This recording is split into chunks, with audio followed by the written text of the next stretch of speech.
Vê se dá para dar uma emenda depois. Eu vou continuar. Vou pegar um negócio para segurar. Se estiver pronto, avisa aí. Pode ir? Resumo sucinto dos livros da Bíblia Sagrada. Está na página 24, né? Vamos começar do Antigo Testamento. Gênesis, esse livro que mostra como era no princípio, né? Faz uma narrativa da criação, da queda do homem, da relação de Deus com o mesmo após a queda e da promessa de Deus a Abraão e seus descendentes. Então nós vamos ver em Gênesis o começo da humanidade, por isso chama o princípio, no princípio, né? Vamos ver a narrativa da criação, a queda desse homem, Deus fazendo uma promessa já no próprio livro de redenção, e ele escolhendo uma família, um homem, para começar um projeto, né? O povo de Deus, onde ele ia criar Israel, e até chegar onde nós chegamos. Amém? Êxodo. O nome Êxodo significa saída. Esse livro conta como Deus livrou os israelitas de uma vida de penúrias e escravidão no Egito. Deus fez um pacto com eles, instituiu o sacerdócio e ordenou a construção de um santuário portátil. Ele lhes deu leis para ordenar e governar a vida do seu povo. Então, em Êxodo, o próprio nome diz saída. Aí nós já vamos ver um povo sendo já constituído, mas já escravizado, e depois o Senhor tirando eles dali do Egito, com toda aquela obra que a gente vê, né? E já começa as instruções espirituais. Quais são? O Senhor já dá, institui o sacerdócio, ordena a construção do santuário, que era desmontado, né? Inclusive, às vezes nós vamos falar de Levítico, mas às vezes hoje a gente tem a impressão errada de que quer ser um levita, né? Acho que é só música. Mas levita era aquele que trabalhava na casa de Deus e tinha as classes. Um desmontava, outro carregava, outro cuidava da parte interna, né? Outro mexia com o sacrifício. Então era toda feita uma divisão certinha. Então em Êxodo você vai ver a organização que Deus tem, né? Passou para Israel. Aí chega Levítico, o nome do livro se deriva do nome de uma das 12 tribos de Israel, né? Qual tribo que é essa? Levi, né? O livro registra todas as leis e regulamentos a respeito de rituais e cerimônias. Aí aprofunda mais como que seria feito as cerimônias, os dias santos, os dias especiais, as festas. E Deus é detalhista, viu? Você já reparou isso? Quando você lê, Deus dá detalhe. Falou para Moisés: faça o tabernáculo conforme eu te mostrei, as medidas, tudo certinho.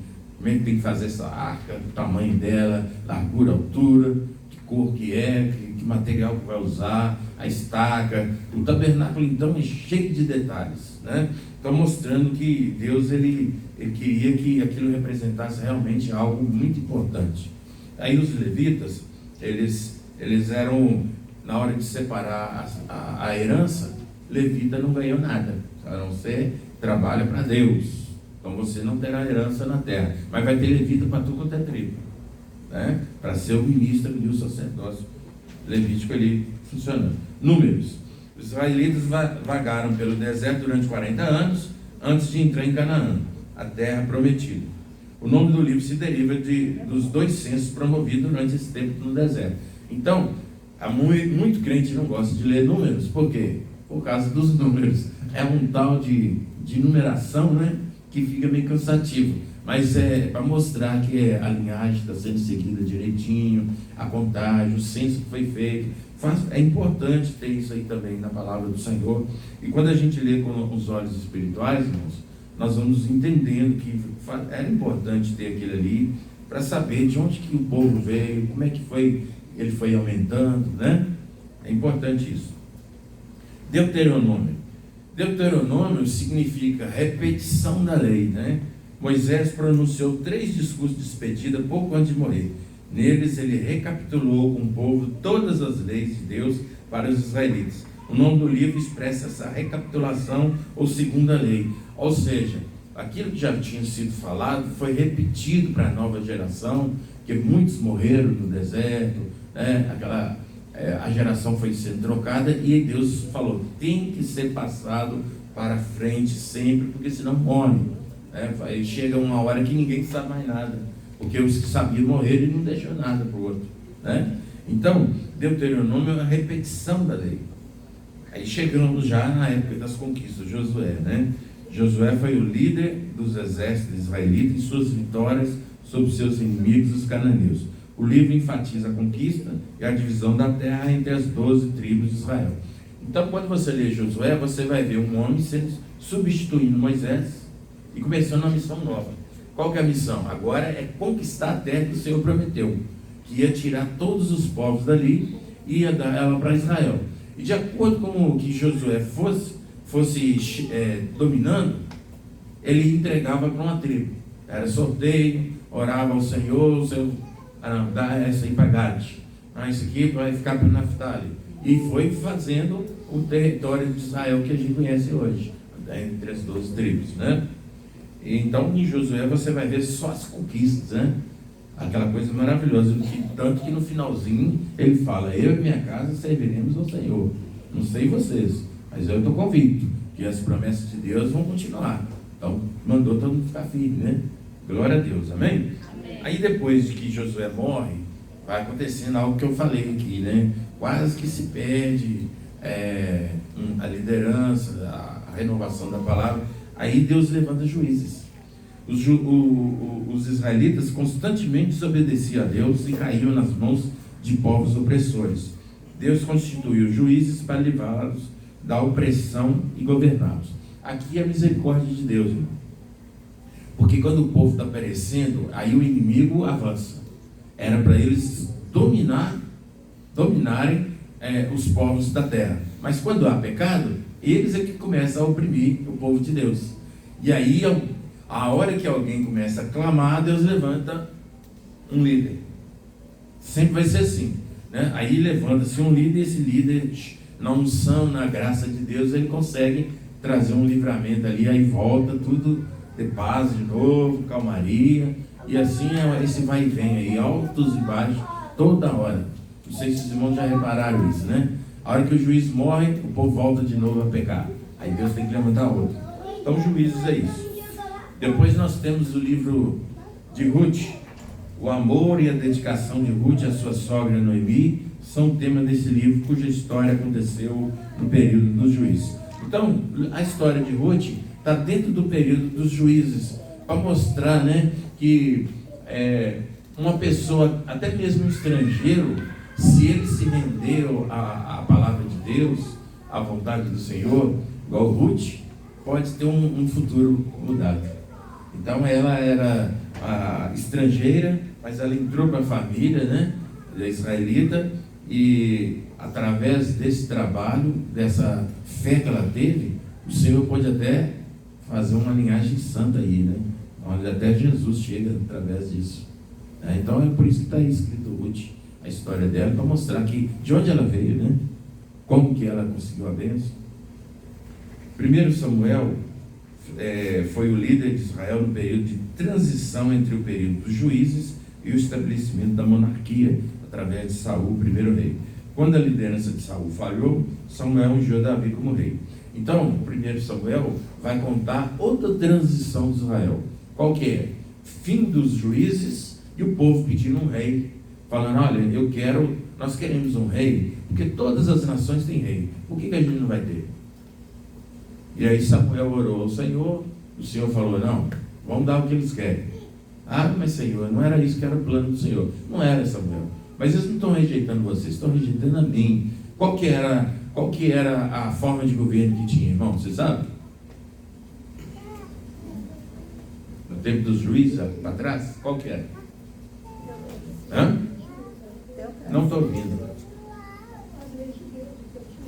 Mas isso tem um nome, né? Deus é que governava, né? Deus que governava, não tinha rei, tinha nada. Deus, ele falava e pronto, Deus obedecia e dava tudo certo. Agora a gente quer copiar o mundo, nós queremos um rei também. Aí Deus levanta Saul, né? Vocês vão conhecer a história. Saul foi o primeiro rei e falhou também. Falhou, e no próprio livro já fala o que vai acontecer. Saul sai de cena e Samuel unge Davi como um rei, e aí começa a história de Davi aí, que é luta total, né? Chega segundo Samuel, o reinado de Davi, a nação se unificou e se fortaleceu. Então o que acontece? No tempo de Saul ainda estava uma certa bagunça de juntar as tribos, aquela coisa toda. Era uma espécie de novidade ainda, um rei. Mas o rei desobediente, Deus cortou ele. Aí chega o Davi, e o Davi começa a reinar, e ele começa a fazer as tribos a se unirem mais, ser 12 tribos mesmo, unidas como um Israel só, que era o desejo de Deus desde o início, né? E Davi foi um homem segundo o coração de Deus, por isso, muita coisa que ele fez estava no coração do Senhor mesmo, e por isso que o reinado dele foi grande. No entanto, depois dos pecados de Davi, adultério e assassinato, tanto a nação como a família do rei sofreram muito. Então, em 2 Samuel, você vai ver também a luta que Davi passou por causa do pecado dele, que atrapalhou a linhagem dele todinha. Então a gente entende isso, né? Que se você falhar, sobra para você e para sua casa, né? A prova daí. Aí em 1 Reis nós vamos ver, inicia o reinado de Salomão, que é continuação de Davi, né? Reinado de Salomão em Israel. Depois de sua morte, o reino se dividiu em consequência da guerra civil entre o norte e o sul, resultando no surgimento de duas nações, Israel no norte e Judá no sul. Então veja bem, irmãos, aqui em Reis nós já vamos ver o Salomão reinando, mas o Salomão também, por causa da falha dele, Israel foi dividido, né? Rasgado, ficou 10 de um lado e as outras duas embaixo. Aqui está falando Judá no sul, mas são duas tribos, né? Que ficam embaixo e as outras 10 lá em cima. Aí começa outra fase de Israel.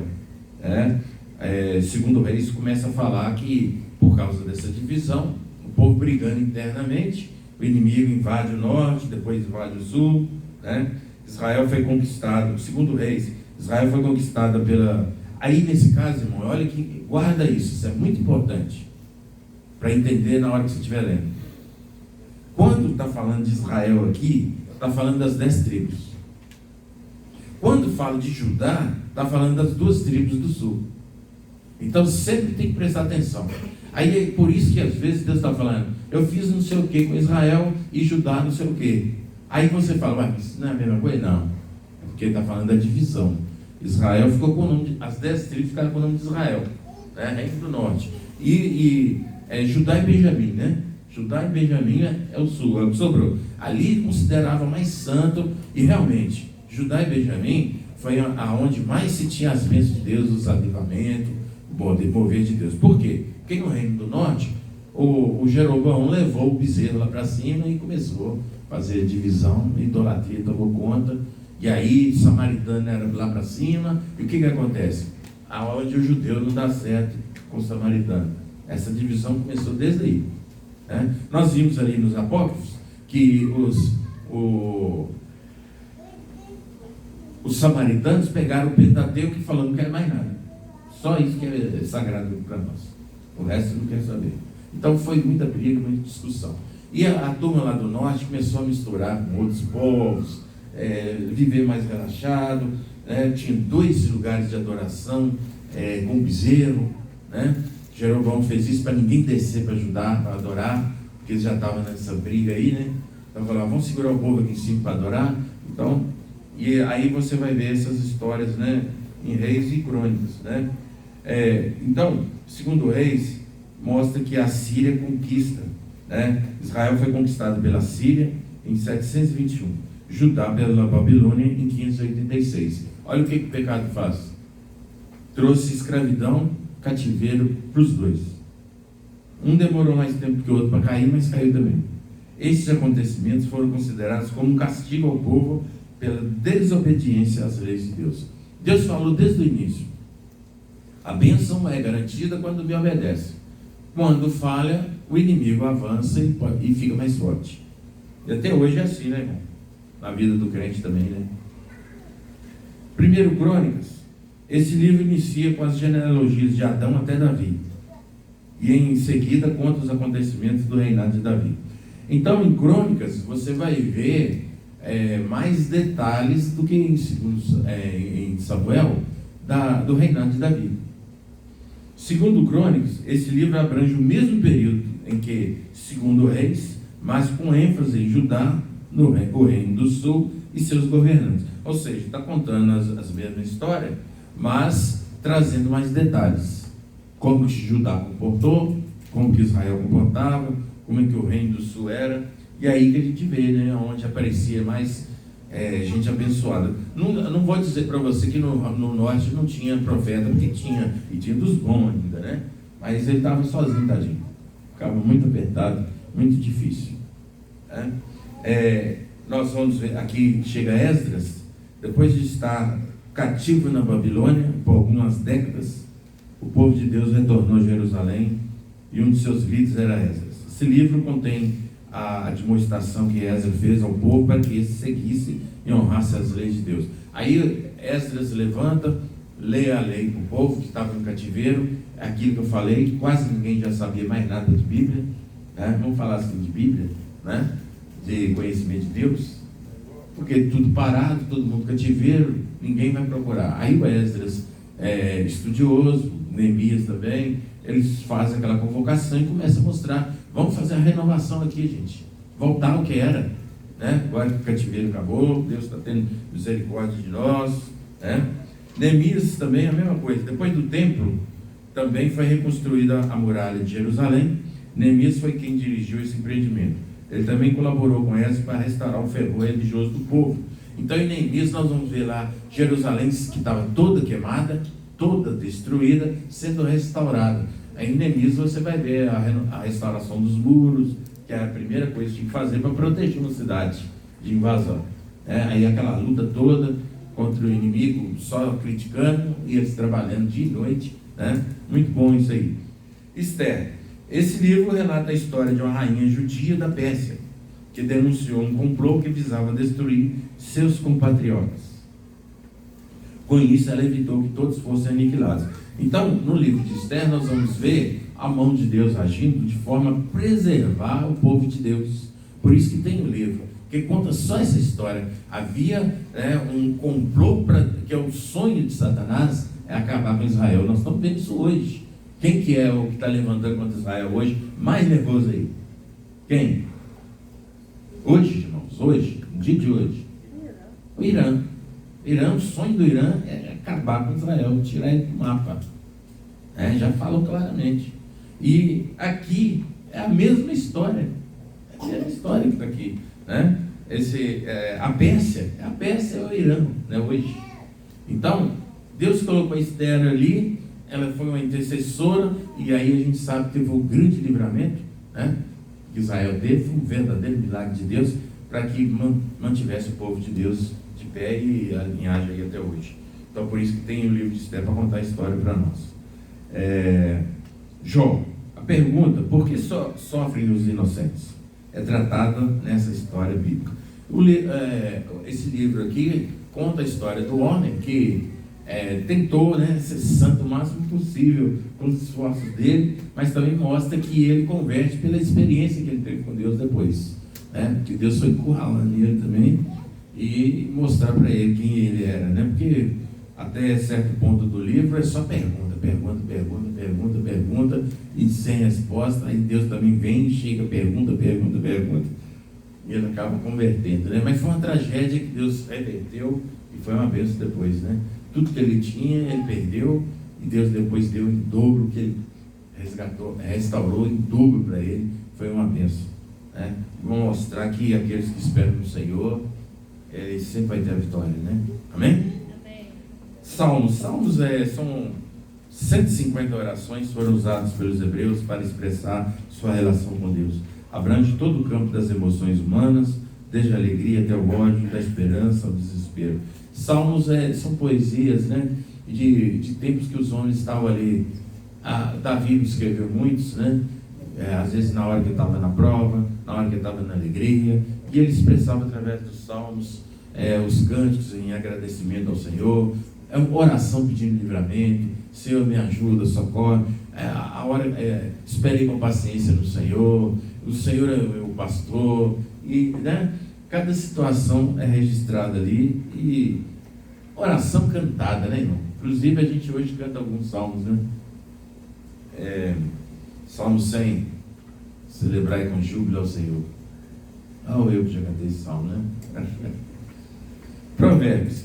Este é um livro de máximas de sabedoria, de ensinamentos éticos e de senso comum acerca de como viveram a vida reta.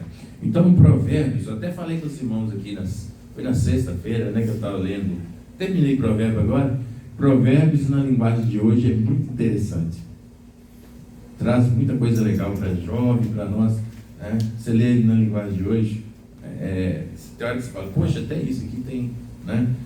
Ele instrui muita coisa para a gente. Eclesiastes. Na sua busca por felicidade, pelo sentido da vida, este escritor, conhecido como filósofo ou pregador, né, faz perguntas que continuam presentes na sociedade contemporânea. Cantares de Salomão. Então, Eclesiastes, Cantares de Salomão, né, praticamente assim, uma continuação. Este poema descreve o gozo e o êxtase do amor entre um homem e uma mulher no relacionamento matrimonial. Simbolicamente, tem sido aplicado ao amor de Deus por Israel e ao amor de Cristo pela igreja. Então, em Eclesiastes, nós vamos ver aqui muitas coisas assim, filosóficas, né, que as pessoas param para meditar, para ver aquela palavra, falar, poxa, tem coisa profunda aqui, coisa inteligente. Em Cantares há uma certa polêmicazinha, porque alguns falam que é o amor de Deus e com a igreja, mas também deixa bem claro que é o amor santo entre um homem e uma mulher também, né? E ele deixa as coisas meio no enigma, e aí a gente tem que interpretar o que ele está querendo dizer, né? Mas já vi pregador falando que quando você lê Cantares, você vai ver namoro, né? Casamento, você vai ver tudo isso lá, as etapas, né? Ele escolhendo a pessoa, namorando, depois casando, tudo lá em Cantares, né? Isaías. O profeta Isaías trouxe a mensagem do juízo de Deus às nações, anunciou um rei futuro, a semelhança de Davi, e prometeu uma era de paz e tranquilidade. Então Isaías, os irmãos sabem, né? Ele veio trazer mensagem dura. Isaías é bem Elias também, mensagem dura, por causa do tempo que ele estava vivendo. Então olha bem, irmãos, a diferença de ser não ser apócrifo, né? Ser canônico. Tem profeta entregando mensagem. Essa é a diferença.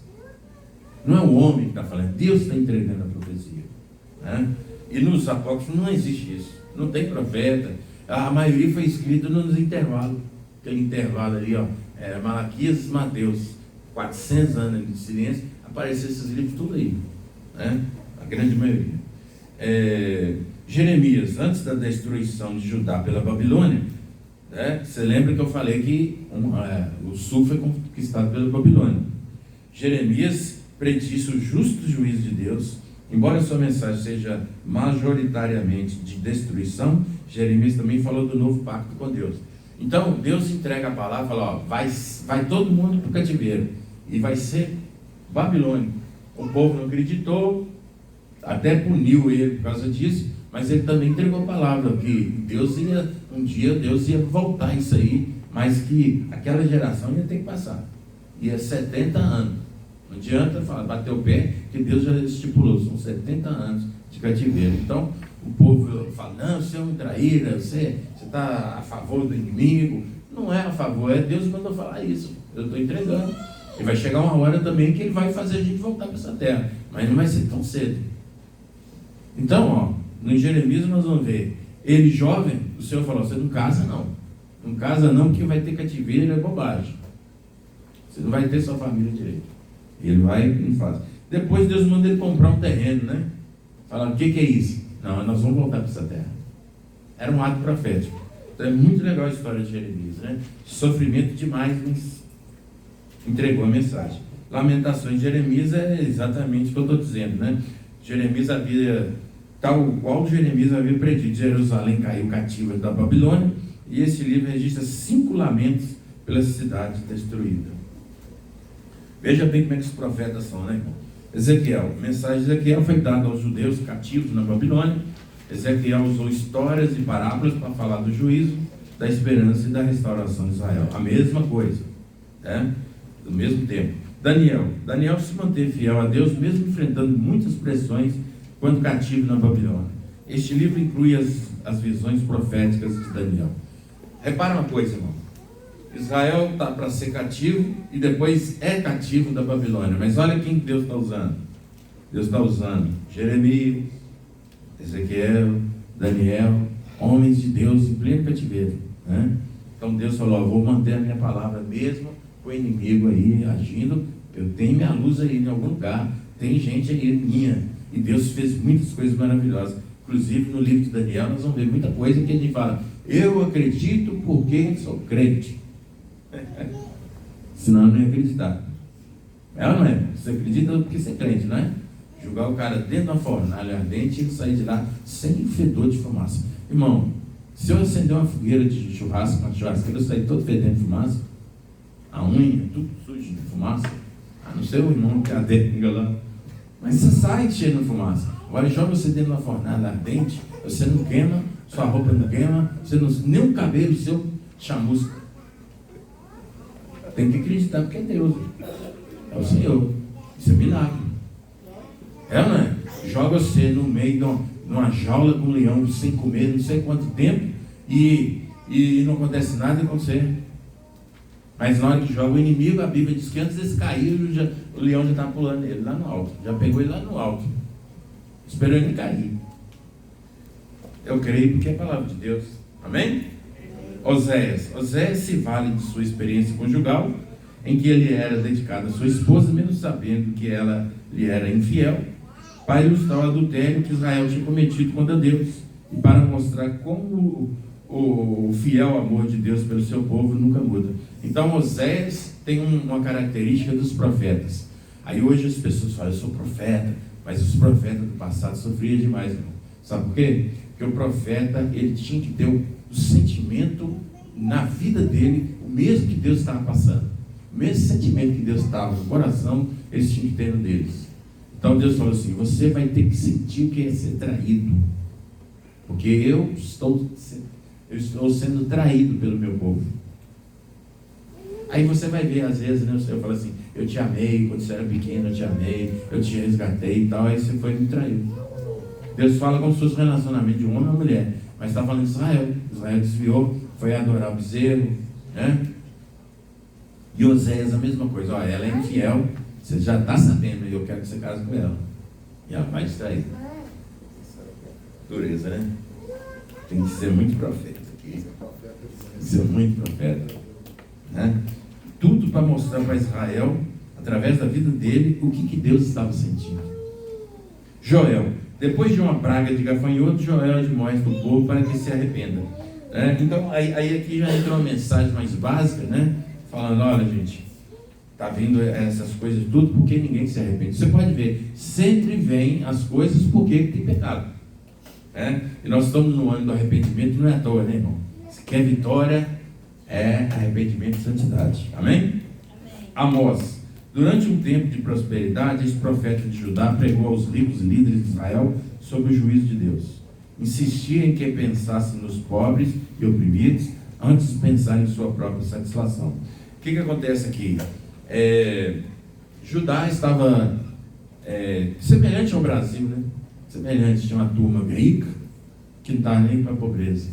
Aí o Senhor falou: você tem que olhar, tem que haver justiça, balança justa, né? E Amós foi levantado para falar sobre isso. Ó, depois, por causa, se vocês não mudarem, Deus vai tirar isso aí de vocês também. Obadias profetizou o juízo sobre Edom, um país com parentesco distante de Israel, seu vizinho. Aí Obadias é uma profecia mais contra Edom. Eu creio que é algo profético, até que vai acontecer ainda, porque Edom, né? Edom é Esaú. E Esaú é o inimigo, é a raça, uma linhagem inteira de inimigos de Israel. Os árabes, né, aqueles mais ferozes, são edomitas. Então, tudo tem sangue ali, desde aquele tempo que houve aquela divisão, perdeu a bênção porque vendeu ela, né? vendeu a bênção e a bênção ficou para Israel, né? E eles não aceitam, ainda tem essa rixa até hoje. Então o Senhor está trazendo uma palavra aqui de juízo sobre Edom. Isso ainda vai acontecer, irmão, né? Na sua totalidade ainda vai. Jonas não queria pregar para a gente de Nínive, que era inimigo do seu próprio povo, país. Quando finalmente levou a mensagem enviada por Deus, seus habitantes se arrependeram. Jonas é o exemplo para nós de que qualquer um nessa terra, se converter, tem uma chance. Deus quis mostrar isso para o Jonas. Falou: olha, você vai pregar lá em Nínive. Eu pregar para o inimigo? Ele está oprimindo a gente. O Senhor quer que eu vou lá pregar? E se se converter? Aí que nós estamos apertados. Mas o senhor não queria saber de desavença política nem nada. O Senhor estava preocupado com o quê? Almas. Né? Tanto que o Senhor sabia, né, como que Deus é. Deus sabia até quantas almas estavam ali. Né? Falou: olha o tanto de gente que está aqui, que não sabe nem discernir as coisas. Você acha que eu não vou ter compaixão delas? E Jonas não esperava que o povo ia arrepender daquele jeito. Irmão, foi um milagre. Vocês imaginam, qualquer pastor queria uma bênção dessa? Ele prega uma coisa simples e todo mundo converte. A ponto de se humilhar e falar: a partir, o rei, começou do rei, a partir de agora, jejum para todo mundo. Eu quero saber, bebê, cachorro, qualquer um, não come mais. Para Deus ter misericórdia. O profeta falou que nós vamos morrer. 40 dias já era, nós tudo aqui. Então vamos pedir a Deus misericórdia, esse Deus aí. Eles acreditaram, irmão, e converteu todo mundo. Que bênção, né? O contrário do outro, que já ia pregar, ia falar e ninguém ia dar ouvido. O Jeremias, o próprio povo, ninguém quer ouvir. Olha que coisa. É incrível isso mesmo. No tempo de Jesus também nós tivemos umas personagens assim, né? Miqueias. A mensagem de Miqueias para ajudar era de juízo em vez de perdão, esperança e restauração. Especialmente notável é um versículo em que resume o que Deus requer de nós, né?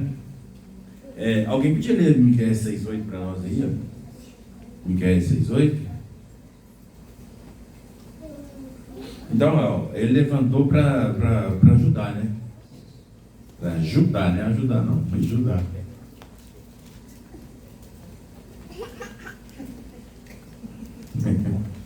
Miqueias 6,8. Quem achou? Pode ler.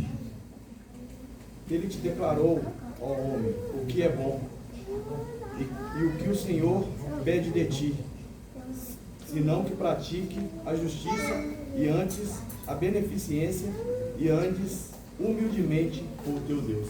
Isso, ele está falando: olha, Deus está pedindo só isso, gente, para fazer restauração, trazer esperança, perdão, né? Ou seja, o povo está rebelde, por isso que veio o cativeiro.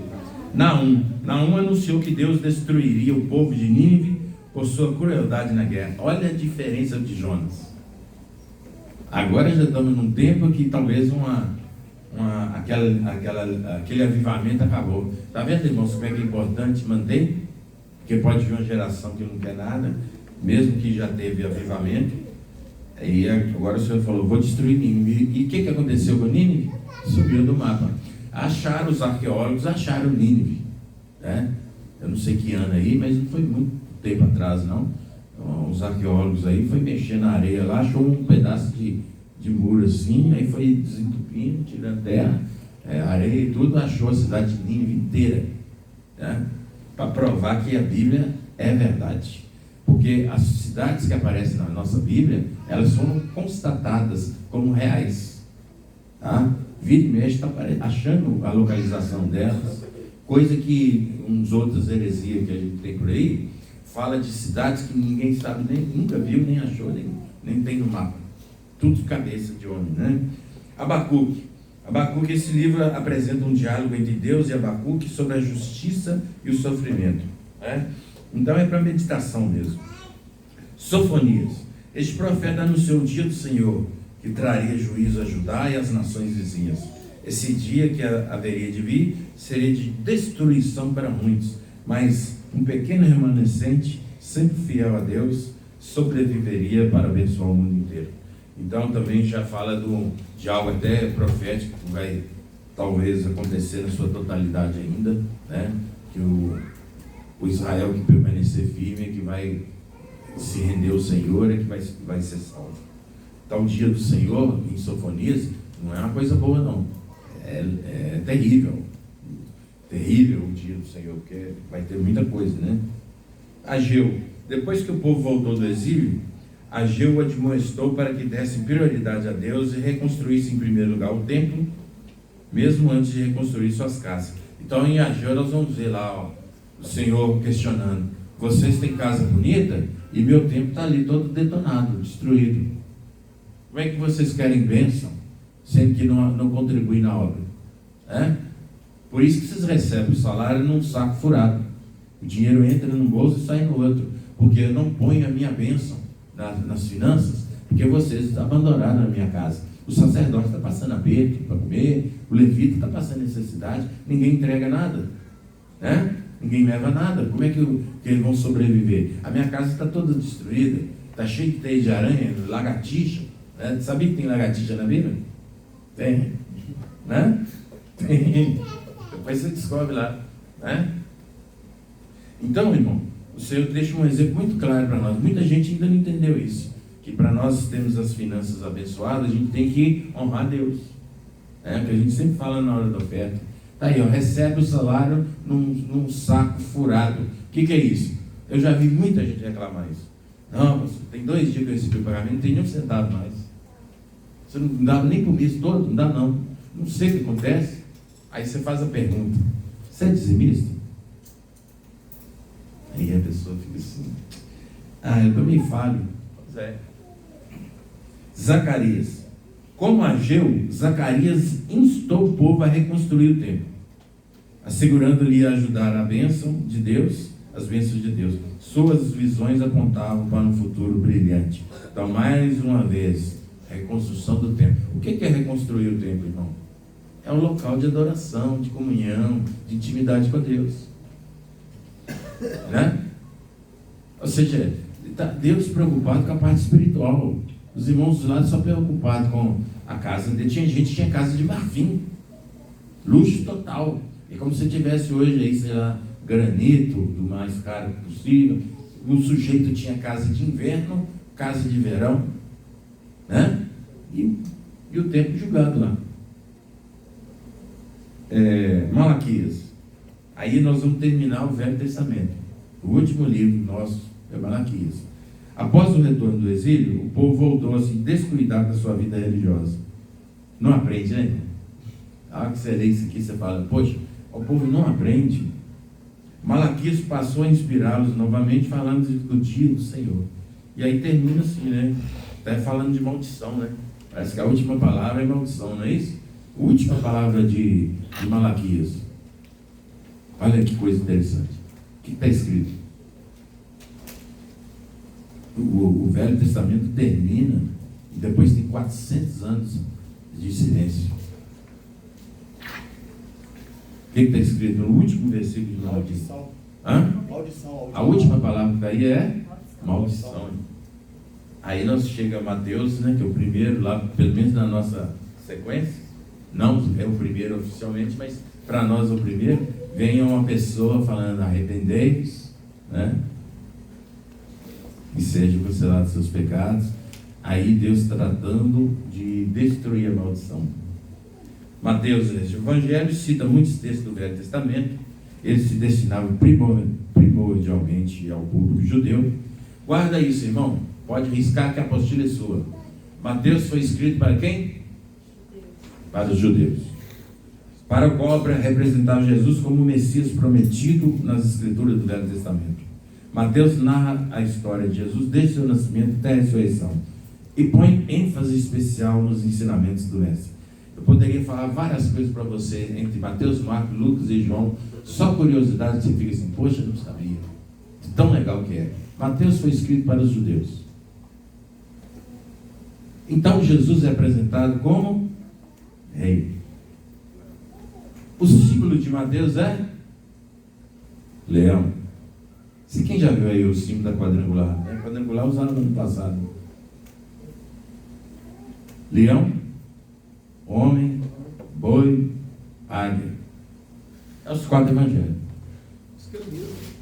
querubins. Então tem a ver com Apocalipse e tem a ver com a revelação aqui gradual de Deus. Eu vou resumir Mateus, Marcos, Lucas e João. Em vez de eu ler aqui, eu vou falar para você. Ó, o Mateus foi para os judeus, o Marcos foi para os romanos, Lucas foi para os gregos e João para a igreja em geral. Então nós vamos ver, Mateus é o leão, Marcos é o boi. Por que ele é o boi? Porque para o romano o que interessava é ser servo. Então Marcos apresenta, Jesus é o servo, vocês estão querendo. Lucas é para o grego. O grego ele elogiava o homem perfeito, o homem perfeito. Então os filósofos falavam do homem perfeito, que as estátuas de homem perfeito, lembra? Tudo coisa de grego. Aí Lucas vai e apresenta o filho do homem. Jesus é o filho do homem, por isso que é rosto de homem em Lucas. João foi escrito para a igreja. Então nós vamos ver revelações que não tem muito nos outros, porque ali Jesus ele é a revelação máxima. Qual que é? Jesus ele é Deus. Deus é representado como águia. Entenderam, irmãos? Que legal. Então quando você vê falando algumas coisas em João, a forma de chamar Jesus, né? Em João é Deus, em Lucas é o Filho do Homem, e Marcos é o servo de Deus, e Mateus é o rei mesmo, né? Por causa disso, pelo povo que foi escrito. Você vai ver coisas repetidas nos evangelhos, por isso que eles chamam sinóticos, porque eles contam, né? Tem muita coisa igual, tudo junto ali. Mas João eu considero a revelação máxima. Jesus não tem rodeio não, ele é o próprio Deus. O Verbo se fez carne e habitou entre nós. Já começa assim, né? Olha para você ver a revelação total. Atos dos Apóstolos vai contar o quê? A história dessa igreja, né?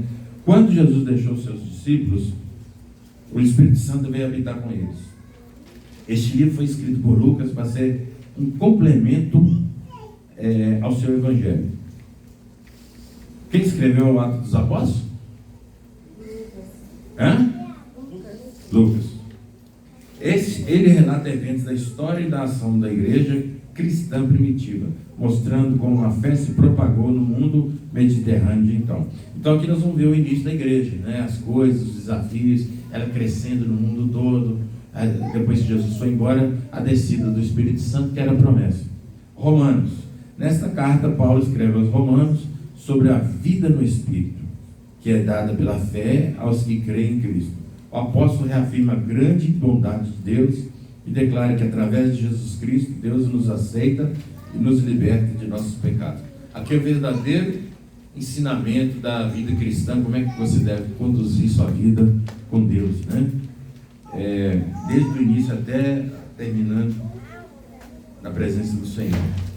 1 aos Coríntios, agora nós já vamos falar no feminino, né? 1 aos Coríntios. Por quê? Que carta? Essa carta trata especificamente dos problemas que a igreja de Corinto estava enfrentando. E é uma igreja problemática, tanto teve que escrever 2 cartas. Tinha dissensão, imoralidade, problemas quanto à formação da adoração pública, confusão sobre os dons do Espírito e desconhecimento da doutrina da ressurreição corporal. Então, aqui vai ter instrução sobre isso, a resposta de Paulo com respeito a essas perguntas e também orientação para conduzir o culto de forma organizada, porque estava uma bagunça, né? Aí chega, a coisa fica tão feia que foi preciso escrever 2 aos Coríntios, né? Ele fala sobre relacionamento com a igreja de Corinto, as dificuldades que alguns falsos profetas haviam trazido ao seu ministério. Como sempre, o inimigo julgando o joio, para avacalhar a obra de Deus. Quando a coisa está indo bem e tal, vem um falso profeta para trazer confusão, para entregar uma palavra que não é de Deus, para trazer uma divisão, né? E isso não é de hoje. O tempo dos Coríntios ali já tinha isso. E até hoje tem, né? Vira e mexe, nós estamos falando com o pastor aí que a igreja partiu no meio, teve divisão, abriu outra, essas coisas que trazem confusão na mente das pessoas. O Espírito é o mesmo, o diabo trabalha da mesma forma para trazer divisão e confusão com as coisas espirituais. Paulo teve que escrever 2 cartas. E ele escreveu cartas para vários lugares, né? Temos Gálatas. Esta carta expõe a liberdade da pessoa que crê em Cristo com respeito à lei. Paulo declara que é somente pela fé que as pessoas são reconciliadas com Deus e adotadas como filhos. Veja bem, em Gálatas, ele combate muita coisa que as pessoas estavam falando, principalmente os judaizantes. Eles vinham com aquele negócio de lei do passado e não estavam entendendo a obra de Cristo hoje. Aquilo que o Senhor estava terminando um processo, por isso que ele falou, é um novo testamento. Estava finalizando algumas partes e começando um novo testamento. E o judeu não aceitava essas coisas. Aí vem com muita coisa. Tipo assim, que até muitas igrejas ainda tem. É Jesus mais pontinho, pontinho, pontinho para ser salvo. E Paulo não aceitava isso de jeito nenhum. Para ser salvo, você precisa aceitar Jesus e fazer isso, isso e isso que nós fazemos aqui. Isso é uma das características de seita. Porque toda seita tem um acréscimo além de Jesus para ser salvo. E Paulo bate firme, é pela fé e mais nada. Você crê no Senhor ou você não crê? Efésios, o tema central dessa carta é o propósito eterno de Deus. Jesus Cristo é a cabeça da igreja, que é formada de eleitos de muitas nações e raças. Então, Efésios também fala sobre a armadura do crente, a batalha espiritual, que Cristo é a cabeça da igreja. Filipenses também, carta está no gozo que o crente em Cristo encontra em todas as circunstâncias da vida.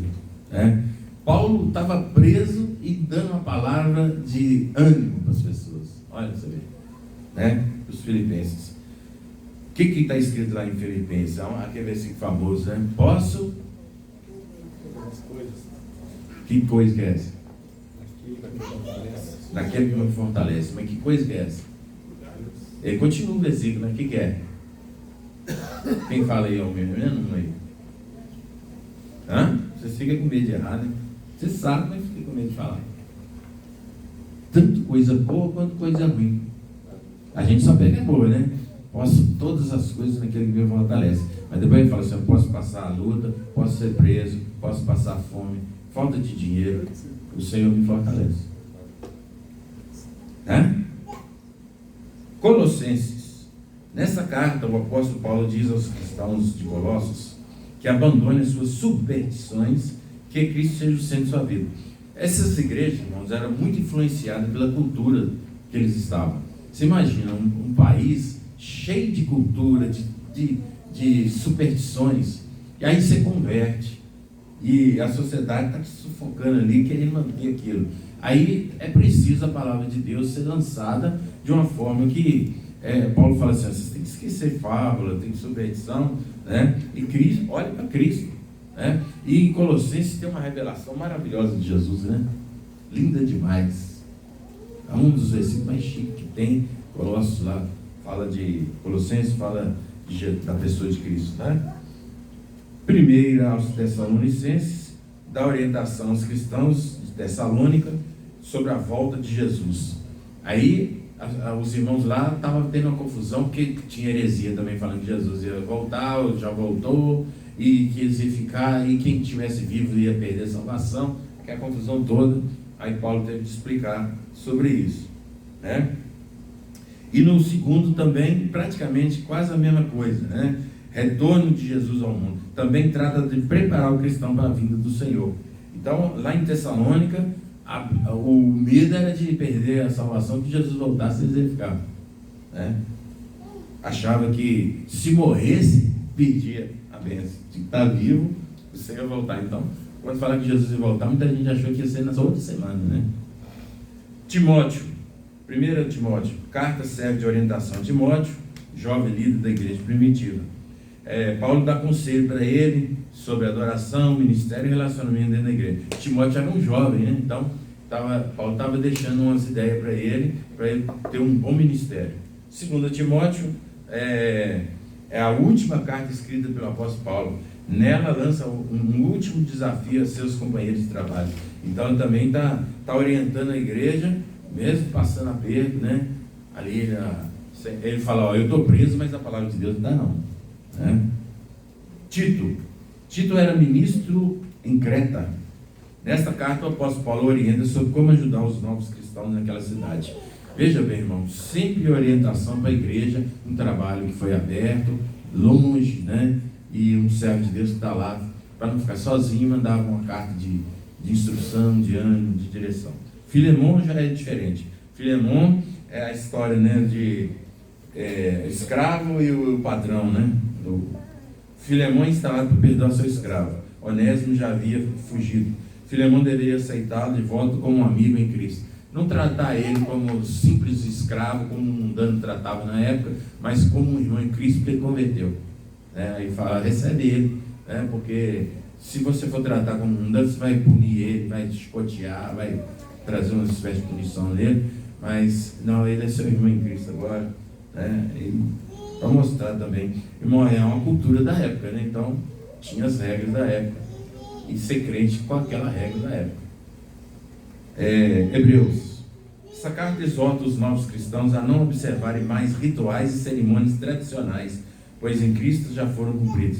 Então, a lei, a parte da lei que tinha todo aquele cerimonial, matar bicho, né? Aquele negócio todo, holocausto, cortar não sei de que jeito, por fogo, essa parte não, lavar, e tem que ser limpinho, isso tudo morreu com Cristo, porque Cristo é o Cordeiro de Deus, né? Agora, as outras leis que não sejam cerimonial e tem a ver com conduta entre homem, né? Os homens, eles permanecem até hoje. Não matarás, não furtarás, não roubarás, não desejar a mulher do próximo, isso continua até hoje, né? Ele achou. Está feliz? Não, leis. Eu entendi isso.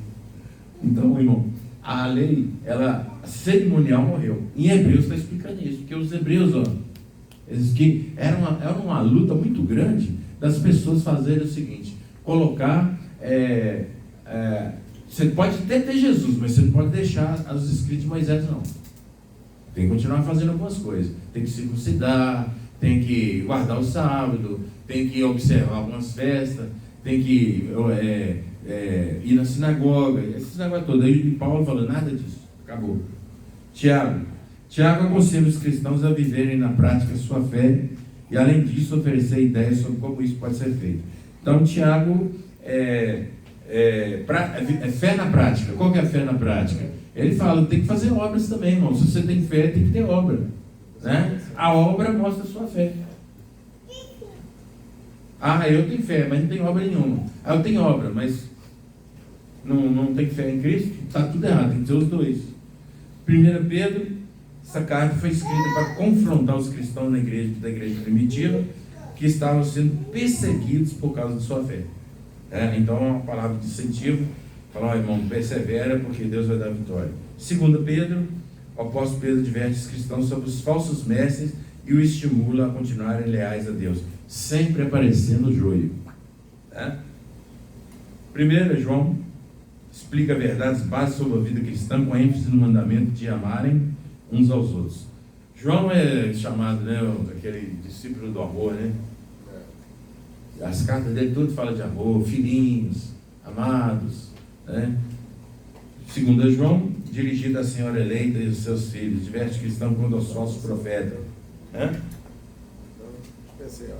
Falsos profetas, né? Sempre alertando com os perigos que a igreja pode enfrentar.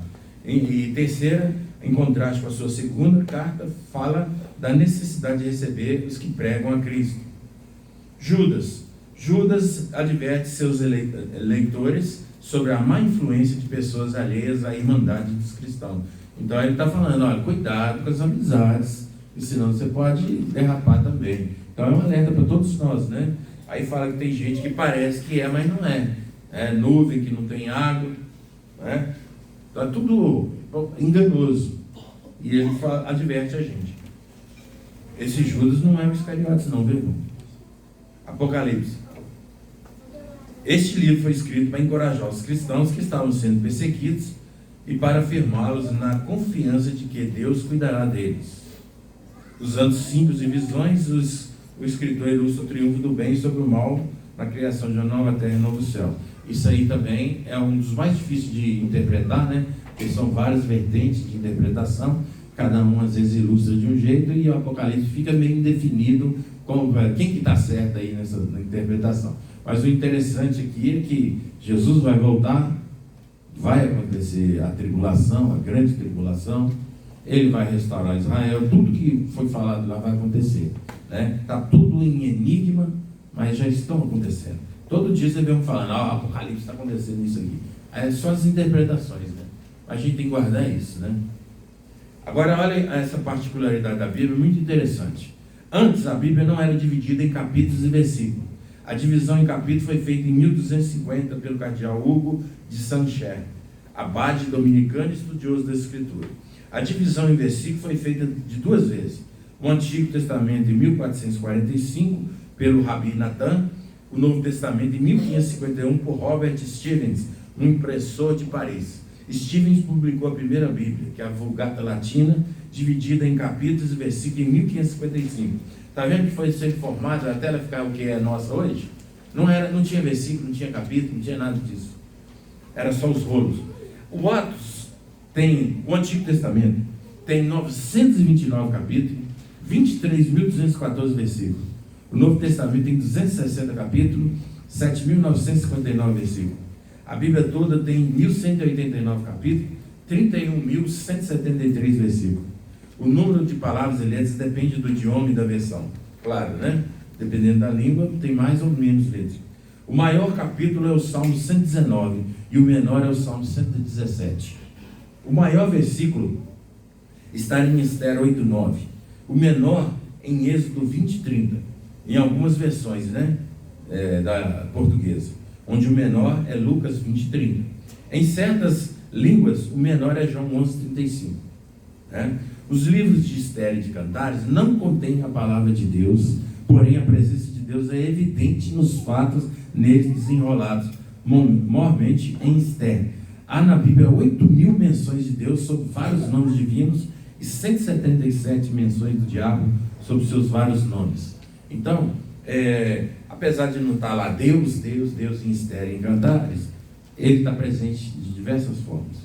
A vinda do Senhor é referida direta e indiretamente 1845 vezes, sendo 1527 no Velho e 318 no Novo. Então você está vendo que no Velho fala mais da vinda do Senhor do que no Novo. Não é esse o assunto para séria meditação? Ou seja, se Deus colocou 1845 vezes que o Senhor ia voltar, você acha que isso não vai acontecer? O Salmo 119 tem em hebraico 22 seções, de 8 versículos cada uma. O número 22 corresponde ao número de letras do alfabeto hebraico. Então, irmão, no Salmo 119, cada letra do alfabeto hebraico tem as estrofezinhas, né, com as seções. Então, são 22 seções, cada uma é uma letra do alfabeto hebraico. Todos os versículos começam com a letra da respectiva seção, né? Aleph, Bet, Gimel, e vai embora aí, né? Eu não sei todos os nomes, depois você pode pesquisar. Eu sei que Jesus é o Alfa e o Ômega. Né? Caso semelhante há no livro de Lamentações de Jeremias. Ali em hebraico, os capítulos 1, 2 e 4, tem 22 versículos cada um, compreendendo as 22 letras do alfabeto, de Aleph a Tau. Né? Tau é a última letra, né? No hebraico. Porém, no capítulo 3 tem 66 versículos, levando cada 3 deles a mesma letra do alfabeto. Há outros casos assim na estrutura da Bíblia. Isso jamais poderia ser obra do acaso. Por que eu estou falando isso, irmão?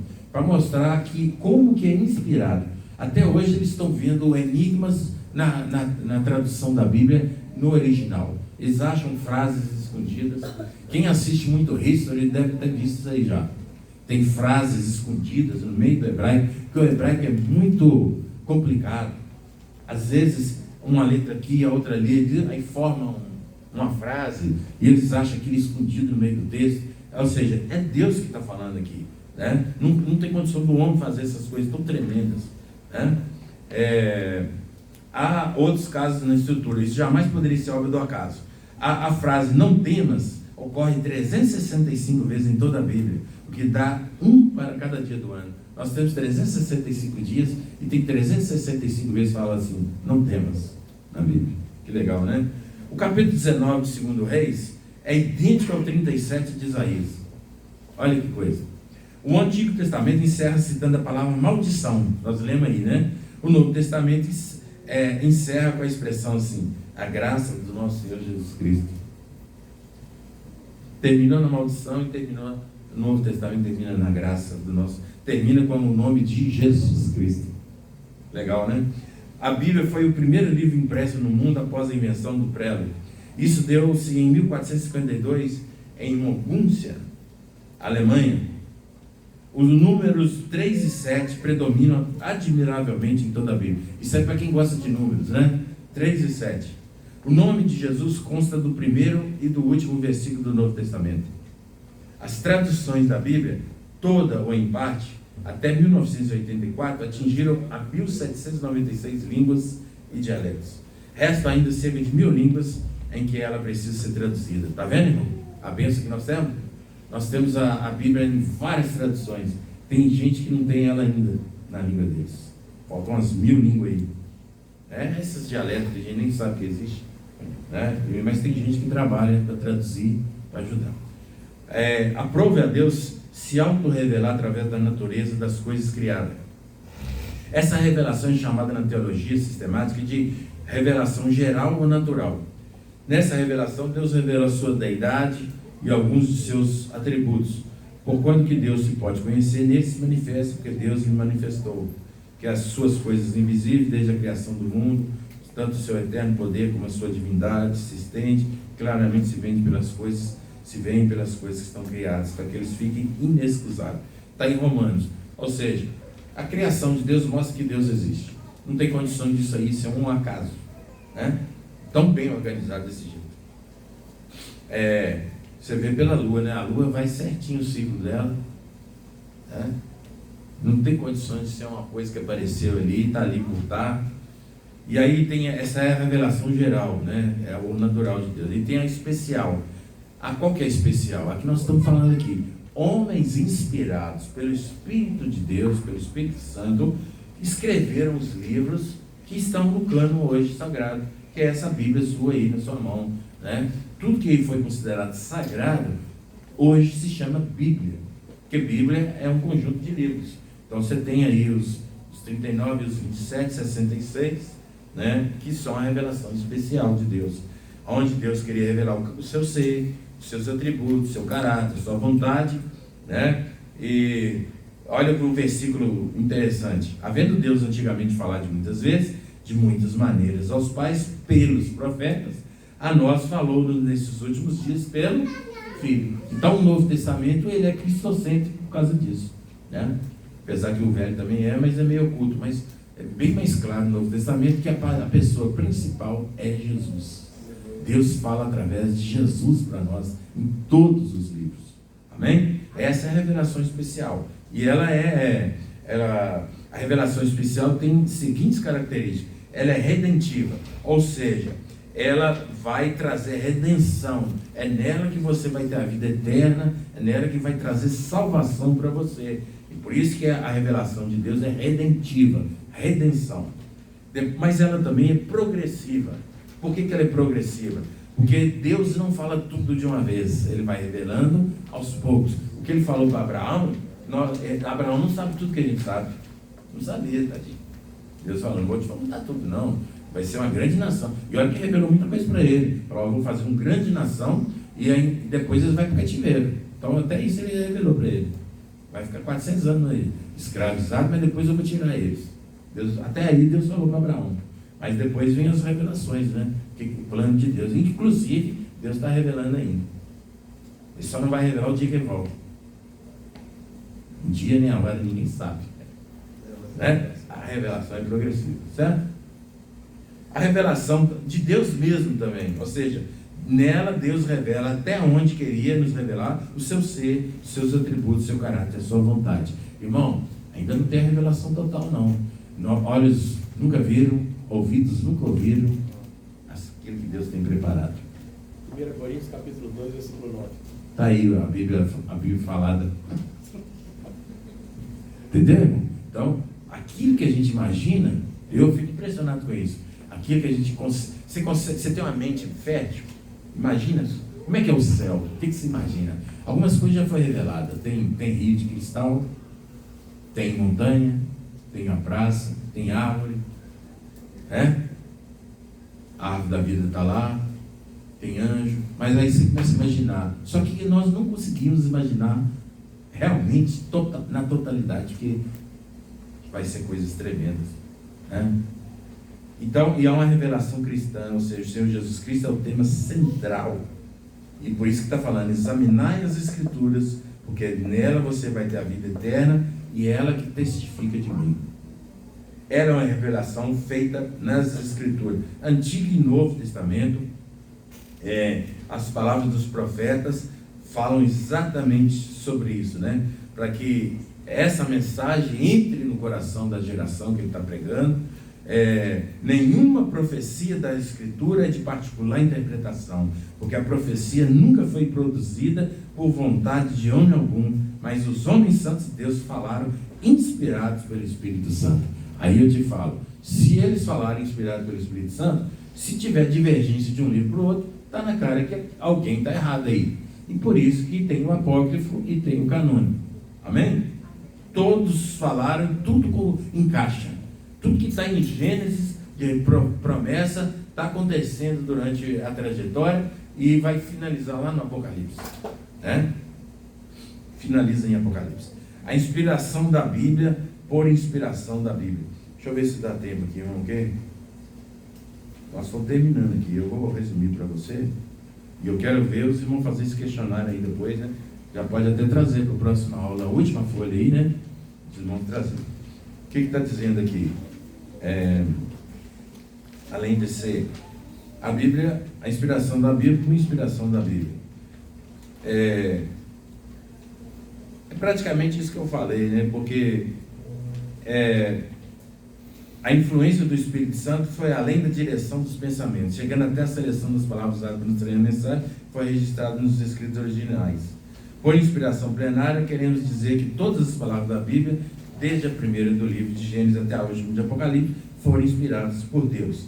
E aí, as provas, a unidade da diversidade, ou seja, tudo que é falado em um foi falado em outro. Outra coisa, 40 escritores, período de 16 séculos, um cara nunca viu o outro, fala a mesma coisa, mora em outro país e fala a mesma coisa, tinha papel distinto, era várias profissões, já foi falado aqui, de pastor até guerreiro, médico, rei, e dessa diversidade toda, quando se junta, fala a mesma coisa. É o Espírito Santo que está usando esses homens. E o cumprimento das profecias também. As predições proféticas é uma das maiores provas da inspiração da Bíblia, principalmente aquelas relacionadas ao Messias. Tudo que Isaías profetizou sobre o Messias, que está em Salmos também, acontecer e cumprir tudo em Jesus. Isaías, 700 anos antes de Jesus vir na terra, Isaías fala das coisas que Jesus ia fazer e Jesus faz. Salmo 22, nenhum osso dele será quebrado. Furaram as minhas mãos e meus pés. Quem que é esse? Tinha-se a mania de quebrar o joelho do sujeito que não morria. Na época, no dia que Jesus foi crucificado, os irmãos já sabem dessa história, mas eu vou falar. No dia que Jesus foi crucificado, era festividade, não podia ficar lá na cruz, apesar que quando o cara era crucificado, podia ficar uma semana lá, até ele ficar podre. O plano era esse: deixa o cara sofrer o máximo que puder. Chegou uma época que eles colocaram até um banquinho para o sujeito, para ele demorar a morrer mais ainda. Entendeu? Mas quando ele estava com pressa, ele chamava o guarda e quebra o joelho dele. Porque quando quebra o joelho, ele abaixa e ele perde o ar. Aí ele respira rápido, pouco apertado, ele não vai aguentar muito tempo, ele vai morrer, sufocado. Só que quando chegaram em Jesus, que ia quebrar, já está morto. Pega a lança aí e enfia aí do lado, deixa eu ver se ele morreu mesmo. Aí furou, saiu água e sangue. É prova que já estava morto. Os médicos sabem explicar isso. Então, não quebraram o joelho de Jesus. Por quê? Por quê? que em Salmo 22 está falando, nenhum osso dele será quebrado. Oh, glória. Deus cumpre a sua palavra. Está vendo? Está entendendo? Como é que é sério?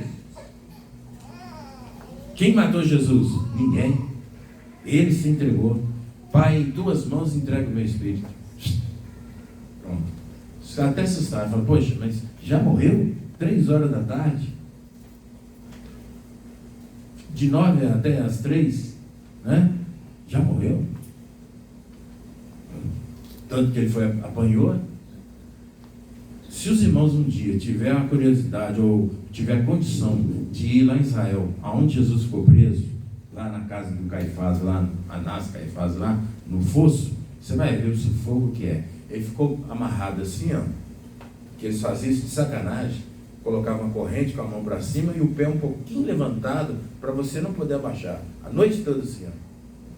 Você consegue ficar aqui 10 minutos? Não consegue. Ele ficou a noite toda. Aí a hora que você perde a força, você solta, mas está lá o braço. No outro dia você apanha, né? Passa aquelas torturas todas e ainda vai ser crucificado levando a cruz ainda. Não aguenta não, irmão.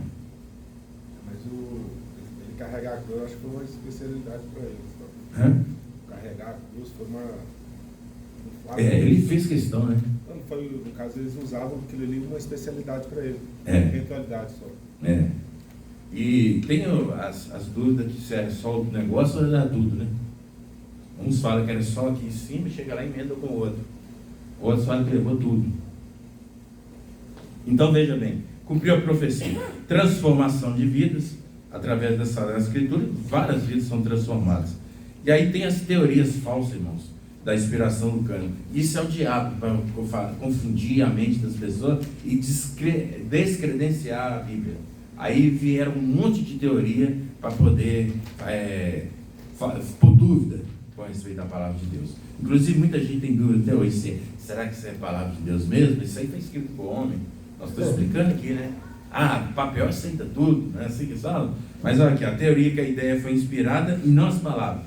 Teve a inspiração, mas o cara que escreveu o que ele quis. Mentira.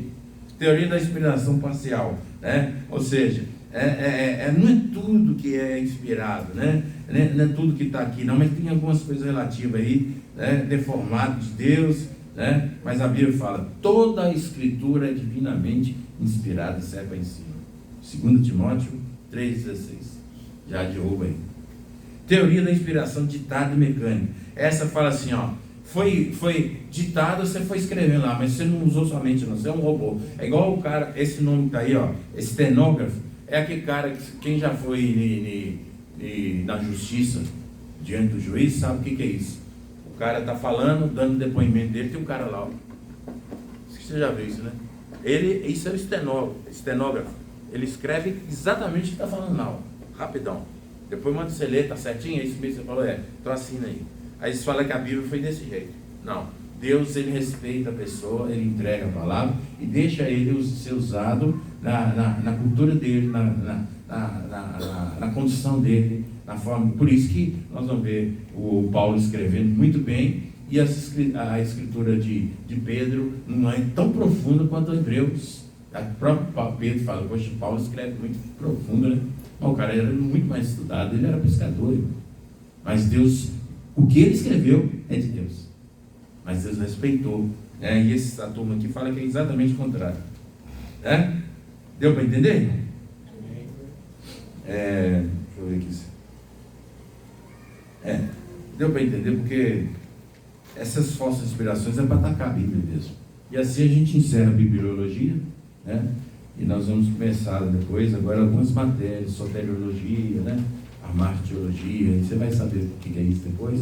A gente vai fazer uma apostila bem mais grossa agora, que vamos colocar tudo junto, né? Isso é assunto para a próxima aula. Irmão, a gente vai deixar a instrução durante a semana lá para já informar os irmãos. Questionário sobre bibliologia. Entregar em folha avulsa. Você vai pegar essa aí, escreve numa outra folha e responda para nós o que você entendeu, né? E traz para nós. Você tem uma semana para fazer 20 perguntas só, responder 20 perguntas. Tranquilo, né, Ela? 2 semanas. Porque domingo que vem não tem aula. Em nome de Jesus, me entregue na outra aula. Para controle, vocês vão saber, está sendo feito toda a chamada, está sendo anotado quem entregou o material, quem entregou, não é isso, Wallace? Quem entregou, quem entregou. Tem alguém devendo aí do primeiro? Tem ontologia? Aí, tem que fazer, entregar os atrasados. Tem ontologia, já faltando entregar até hoje. Mas tinha que ser praticado. Não estou podendo falar muita coisa hoje, não. Não, hoje eu estou meio triste. Ontem foi o dia do milagre, da redenção. Não podemos falar muita coisa, não, porque foi um revés. Amém? Vamos agradecer? Perguntas? Quem tem letra meio assim difícil, hebraico, escreve hebraico? Faz no computador, né? Porque quem está corrigindo é um grego? Senão o Wesley vai ter que ser. Não.